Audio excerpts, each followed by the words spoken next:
స్వచ్ఛమైన నాణ్యమైన గౌదర్పార్ పూజా ఉత్పత్తులు www.gaudarpar.com ద్వారా ఆన్లైన్ లో ఆర్డర్ చేయండి. మీ ఇంటిని దేవాలయంగా మార్చుకోండి. నమస్తే రమగారు. నమస్తే జయ. రమగారు, వినాయకుడు సృష్టికి ముందే ఉన్నాడు అని చెప్తూ ఉంటారు కదా, చాలా చోట్ల విన్నాను. 1-2 సందర్భాల్లో మీరు కూడా ఒక మాటలు అన్నట్టున్నారు. మరి అలాంటప్పుడు ఆయన ఎలా ఉన్నారు, ఏ రూపంలో ఉన్నారు? అప్పుడు తర్వాత మనం ప్రతి క్రతువులోనూ ముందు వినాయకుడిని పూజిస్తాం. శివపార్వతుల కళ్యాణంలో కూడా వినాయకుడికి మరి పూజ చేశారా ముందే ఉండుంటే కనుక?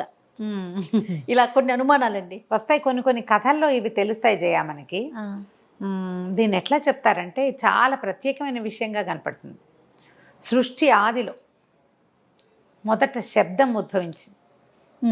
ఆ శబ్దమే ప్రణవం, ఓంకారం, పరమాత్మ తత్వము. మొట్టమొదట సృష్టి మొదలు పెట్టాలంటే సమస్తమైన ప్రాణికోటి రావాలి కదా, అంతేగా. అన్ని జంతుజాలాలు జీవజాలాలతో పాటు ప్రపంచమంతా నిర్మింపబడాలి. అప్పుడు మొదట ఒక శబ్దం ఉద్భవించిందని, ఆ ఉద్భవించిన శబ్దము ప్రణవం అని, ఆ శబ్దం ఓంకారం. ఆ ప్రణవము ఎలా కనపడిందంటే అక్షరంగా, తర్వాత దాని స్వరూపం కనిపించిందని. ప్రణవం ఒక రూపం దాల్చింది. ఆ రూపము మెల్లిగా చిన్న చిన్న ఆకారాల మార్పుతోటి అది ఏనుగు శిరస్సులాగా కనపడిందట. గణపతి స్వరూపంగా అది దర్శనమిచ్చింది. సృష్టికి ముందే మరి ప్రపంచం అంతా నిర్మింపబడిందంటే పరమాత్మ తన యొక్క శక్తిని ఇట్లా ప్రభావితం చేశాడు. శక్తితోటి ప్రపంచాన్ని తన శక్తితో నింపాడు. మొదట ఓంకారంతో ప్రణవ స్వరూపంగానే కనపడ్డాడు. ఆ ప్రణవ స్వరూపమే ఈ గణపతి యొక్క స్వరూపం. ఆ రూపం అట్లా కనపడుతుందట. అక్షరాలు ఇప్పుడు మనకి ఈయన మన ఓంకార శుండహ అంటారు గణపతిని. ఆయన ఒక తొండము అవన్నీ ఓంకారాన్ని పోలింటాయి. నువ్వు చూడు, ఓం రాసి దాన్ని గణపతి స్వరూపంగా మారుస్తున్నట్టుగా మనకి ఈ మధ్య చాలా చోట్ల పిల్లలు కూడా వేస్తారు ఆ బొమ్మ. అవునండి. ఓంకార రూపంలో ఉన్నాడు గణపతి. అంటే ముందు నుంచి ఉన్నట్టేనా? సృష్టి అంతా మొదలవటానికి ముందు ఎవరున్నారు? గణపతి ఉన్నాడు. ఈ స్వరూపమే మొదట కనపడింది. క్రమంగా మిగిలిన మొత్తం త్రిమూర్తులు ఉద్భవించారు. తర్వాత వాళ్ళ నుంచి రకరకాల శక్తులు వచ్చినాయి. ప్రపంచం అంతా నిర్మింపబడింది. అయితే పార్వతీదేవి ఆ ఆద్యశక్తిగా మొట్టమొదట ఉద్భవించిన స్వరూపానికి తను జన్మనివ్వాలని కోరుకుందని ఒక కథనం. అయితే ఆవిడ ఆ ఊహ చేస్తూ ఒక పిల్లవాడికి బొమ్మని చేసి పెట్టుకుంది. చేసిన తర్వాత ఏమైంది? పిండితో తయారు చేసింది. ఊహిస్తూ ఆ ఊహతోటి చేస్తూ ప్రాణప్రతిష్ఠ చేసింది.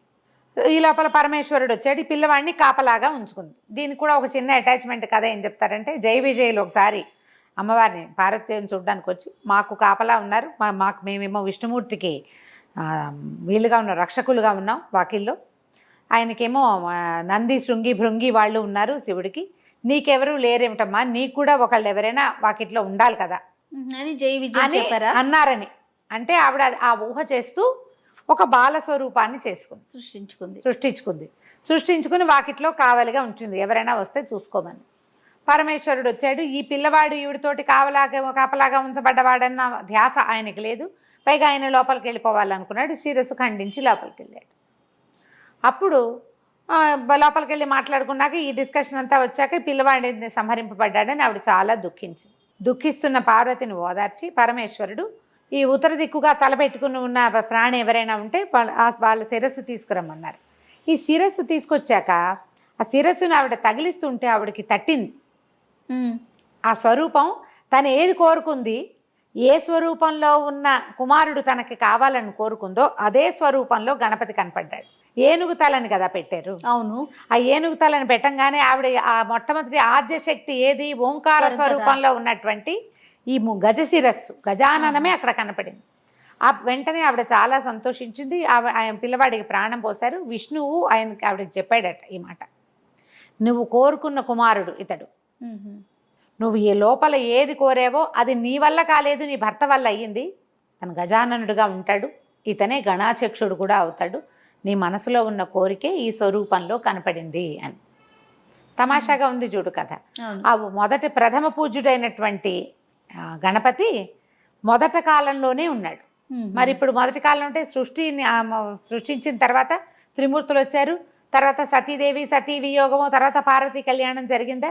ఇప్పుడు మరి ఏ శక్తికి వీళ్ళు పూజించినట్టు ఓంకార స్వరూపంలో ఉన్నటువంటి గణపతి గజాననుడిని పూజించారు. ఎందుకంటే ఆద్య శక్తి కాబట్టి, మొదట శక్తి కాబట్టి ఇది శ్రీపాద శ్రీవల్లభ చరితామృతం పుస్తకం చదువుతుంటే అందులో ఈ పాయింట్ ఒకసారి కనిపిస్తుంది. తొలి పూజ ఎవరికి పూజ చేశారు వీళ్ళు, విఘ్నం రాకుండా ఉండటానికి విఘ్నాధిపతికి ఎవరికంటే ఇప్పుడు మొదట కనపడిన ఆ స్వరూపం వల్లే సృష్టి అంతా సజావుగా అయింది.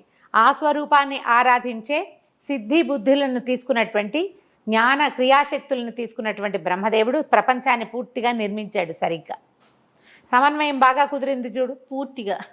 అప్పుడు ఆ తర్వాత కూడా ఎప్పుడు ఆయన ఉన్నాడు. స్వరూపంగా మనకి కనపడింది శివపార్వతుల సంతాన స్వరూపం, అవును, ప్రపంచానికి తెలిసింది. కానీ ఈ ప్రపంచ నిర్మాణ శక్తులైన వీళ్ళందరికీ కూడా ప్రణవ స్వరూపంలో గజాననుడు ముందు నుంచే తెలుసు. అతనినే ప్రార్థించారు. కథ బాగుంది చూడు, చాలా అద్భుతంగా తమాషాగా ఉన్నప్పటికీ ఇది ఆలోచింపచేసే ఆలోచింపచేసే కథ. ముందు నుంచి ఉన్నాడు. మరి ఆ ప్రణవ స్వరూపం నుంచే మనకి ఇంత ప్రపంచం అంతా వచ్చింది కదా, అందులో ఇంచే కాదు రమ్మగారు. మన సృష్టికర్త ఆదిశక్తి అనుకుంటాం కదా, పరాశక్తి అమ్మ. ఆమెలో నుంచి ఉద్భవించిన వాళ్ళే కదా బ్రహ్మ విష్ణు మహేశ్వరులు. మరి ఈ ఓంకారం అనేది ఎలా వచ్చింది? ఆది పరాశక్తి నుంచే వచ్చింది. పరాశక్తి అది ఆమె తనని తను ప్రకటించుకునేందుకు ఆవిడ ఆ శబ్ద స్వరూపంలో కనపడింది. మొదట ఓం అనే శబ్ద స్వరూపంలో కనిపించారు. అందుకనే ఓంకారము పరమాత్మకి అక్షరం. అన్నిటికీ ఓమే కదా జయ. అవునవును. ఓంకారము ప్రణవవాచ్యంగా ఉంటాడు భగవంతుడు. నువ్వు ఇంకేం చేయొద్దు, ఒట్టి ఓం చేసినా కూడా భగవంతుడు ప్రత్యక్షం అవుతాడు. అది శివునికి ప్రతీక, భగవంతుడికి. అది ఇప్పుడు శివుడు పార్వతి అని కాదు, ఈ మొత్తం ప్రపంచానికి ఏ శక్తి అయితే నడుపుతుందో ఆ శక్తి. ఆ శక్తి ఓం. అది స్త్రీయా పురుషుడా అనే నియమం లేదు అక్కడ. ఓంకారమే పరబ్రహ్మ యొక్క శక్తి. ఈ మొత్తం బ్రహ్మానంగానే పుట్టించేవాడని అనుకోవడానికి వీల్లేదు. ఈ మొత్తాన్ని ఎవరైతే సృజించారో వాళ్ళు ఆ శక్తి ఒక ప్రత్యేకమైన శక్తి. అది మనకి ఈ కేనోపనిషత్తు వాటిలలో కథలు చెప్తారు జయ, చిత్రమైన కథలు. పరబ్రహ్మం ఒక మెరుపులాగా దీనిలాగా కనపడింది. ఒక్కొక్కళ్ళు కనుక్కోవడానికి వెళ్ళారు, కనుక్కోలేకపోయారు.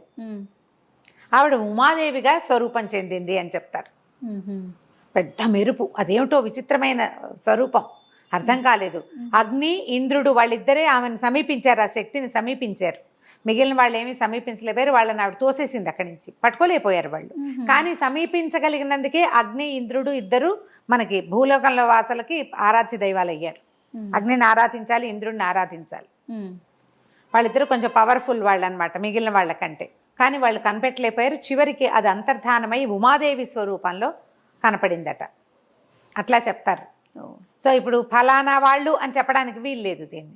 ఇప్పుడు ఈ పరబ్రహ్మతత్వాన్ని ఆరాధించాలంటే మనం శుక్లాంబరధరం చదువుకున్నా, వినాయకుడిని చదువుకున్నట్టే, శక్తిని చదువుకున్నట్టు. అది ఏ శక్తి వల్ల మన ప్రాణులు ఇంత ప్రపంచం నిర్మించబడిందో ఆ పరంజ్యోతిని మనం ఈ రకంగా ప్రార్థించుకోవచ్చు. ఎట్లా కుదిరితే అట్లా.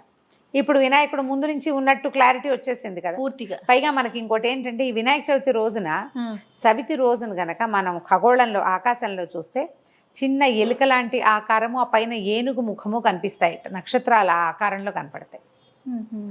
దానివల్లే ఇది ఇట్లా చేయబడింది. ఇట్లా ఈ రోజున ఇవి ఎలా కనపడతాయి ఖగోళంలో, దాన్ని బట్టే మనం ఈ పండగ చేసుకోవాలని, ఇవాళ దాన్ని ఆరాధించాలని. చవితి నాటి చంద్రుడు కూడా చూడు నవ్వుతున్న మొహంలాగా ఉంటుంది. అవును కదా, అందుకని చవితి చంద్రుడు దానికి ఒక ప్రత్యేకమైన రోజు. ఆకాశంలో నక్షత్రాలు మనం అసలు గమనిస్తాం? అసలు పట్టించుకోం కదా. పట్టించుకోనే శమంతకోపాఖ్యానపు కథ కూడా కనపడుతుందట ఆకాశంలో నక్షత్ర రూపంలో. సింహము అట్లా విచిత్రంగా కనిపిస్తాయి, సూర్యుడు ప్రత్యేకంగా కనిపిస్తాయట. అన్ని రాసులలోనూ మనకి అన్ని పండగల్లోనూ ఇలాగే ఖగోళంలో ఏదో ఒక నక్షత్ర దర్శనం అవుతుంది. మనం అవేమీ పట్టించుకోం. ఎవరో రాస్తారు, ఏదో చదివి వదిలిపెట్టేస్తాం, పండగ మాత్రం చేసేసుకుంటూ పండగ. మళ్ళీ దాని మీద ఇదేం దేనికి అనేది ఒక ప్రశ్న వస్తూ ఉంటుంది. ఈ ప్రశ్నకి క్లారిటీ ఇవ్వడానికి సరిపడా విజ్ఞానము మనకి అటాచ్మెంట్గా అందలేదు జయ.